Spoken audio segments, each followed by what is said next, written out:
En République du Congo, précisément dans la ville capitale de Brazzaville, la crise économique actuelle ne cesse de devenir inquiétante et un sujet phare mettant ainsi en péril le secteur commercial tel que celui du marché des arts dont certains artistes font face aux défis et résilience dans ce métier en cette rude période touchant ainsi le bon fonctionnement de leurs activités. C'est dans ce contexte que Papy Art, artiste peintre abattu par l'impact de la crise économique qui frappe tant ce secteur, nous fait part des difficultés auxquelles il est confronté. Il y a beaucoup de difficultés, il n'y a pas de clients et surtout, disons, les Congolais n'achètent pas ça.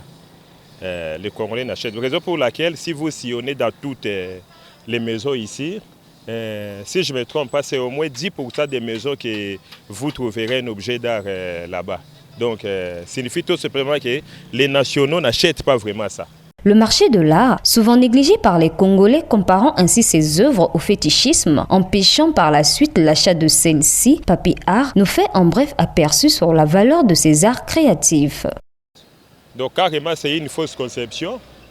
Au contraire, les objets d'art que nous vendons peuvent exprimer peut-être ou peuvent nous raconter peut-être une histoire. C'est historique, c'est significatif.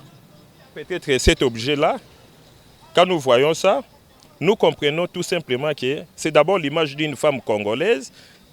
Ça, c'est le panier. Parce que nous, dans nos villages, il n'y a pas de boulot, il n'y a pas le travail. Le travail, le matin, la maman là, va aller faire son champ, arranger, tout ça, faire son champ.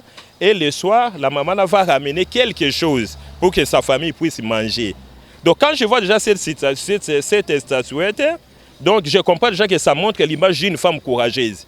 Ayant chacun une signification, un appel a été lancé aux consommateurs congolais. Le message que je vais lancer aux Congolais, c'est plutôt de les aimer, d'aimer les œuvres d'art parce que ça raconte notre histoire. C'est un métier noble, malgré que chez nous, on a tendance à négliger ça. Mais sous d'autres cieux, c'est vraiment un métier qui peut nous donner beaucoup d'argent. Bien que ce secteur soit touché par la crise, cela n'empêche pas aux Congolais de valoriser ces œuvres qui regorgent les valeurs africaines, car tout n'est pas sorcellerie.